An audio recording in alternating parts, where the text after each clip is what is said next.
Today we learn about the elements and principles of design.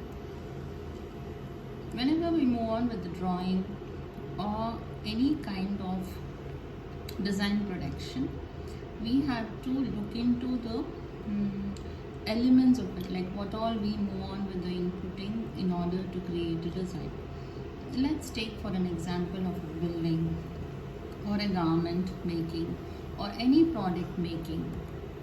First we move on with the empathize, like what is the idea behind the generation of that particular thing.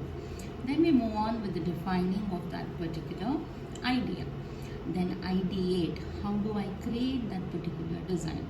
Then we create the prototype. The examples related to that we put forth in the form of a design, and the testing is the procedure where we input the design which we have already emphasized, defined, ideated and created the prototype.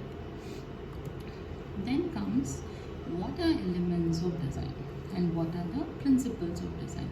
When we move on with the cooking, we take some of the ingredients and we move on with the procedures to move on with the cooking. In the same way, elements of designs are the blocks which we need to create a design, and how we use those blocks frames the principles of design. Anyone can move on with the designing, but few designs will be good, few designs will not be that great. Why is that?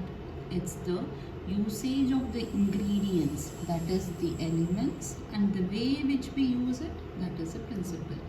This both, if we handle it in hand in a good way, we can move on with the creation of visually appealing things. In order to create a design, a combination of elements and principles is very vital, which we will go to learn today. These are the 7 elements of design. The first one is line, the second one is shape, form, space, texture, value and color. Without these 7 elements, none of the design or none of the product can be created.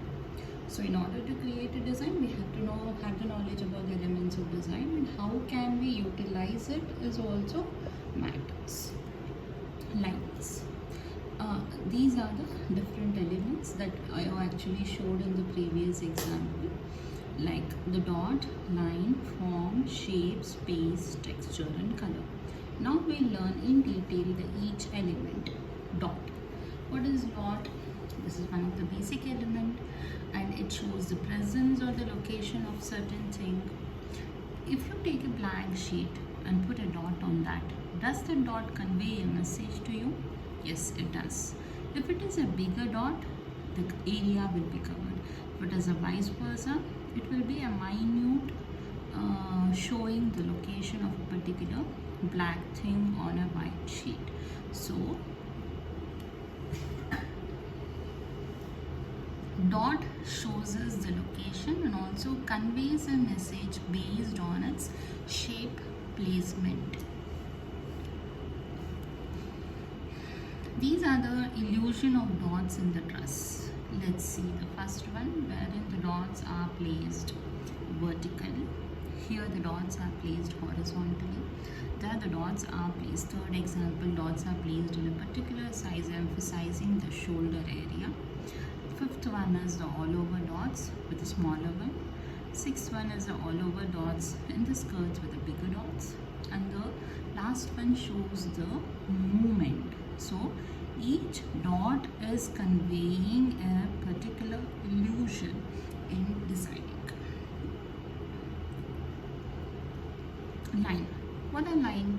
When I move on with placement of lots of dots and these dots are joined together, it forms a line. What all line predicts? It shows the direction, it shows the simplest and most important conveying way of message, and when line combines, it creates a space. These are the properties of the line when I move on with the making of a design by the usage of line. The line usage is versatile. It says about the silhouette, it creates visual illusion, it creates height, it creates width, it pushes, encloses, and divides the space, which we will see in the following examples in the next slide. There are different types of line when I move on with the creation of the illusion of these lines. For that, we should know what are all the types of the lines, that is the straight, curve, zigzag, diagonal, wavy, spiral, dotted, perpendicular, thin. These are the some of the types of the lines by which I can move on with the illusion. Each line convey its message. When I take the zigzag line, it's lightning. When I move on with the usage of straight line, it shows firmness. When I show thick line, it is strong or strength. It is showing strong or strength or alertness. Thin line, weakness. Uneven line, uncertainty. Wavy line, femininity. Line can move on with different types, different directions, different application. Each we will learn with the example. Here are the straight lines. As I already said, straight lines on a garment makes the person to look more thinner and longer. And these are the effects of a curved lines. Line based on direction, it is vertical, horizontal and diagonal.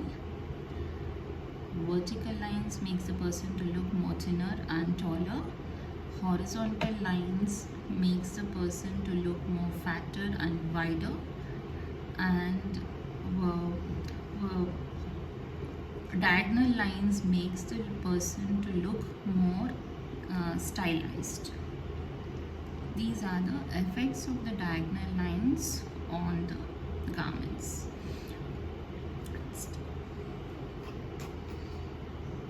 Line based application based on the particular human figure. It might be horizontal or vertical. We'll end it here and we will move on with the shape and form in our next video.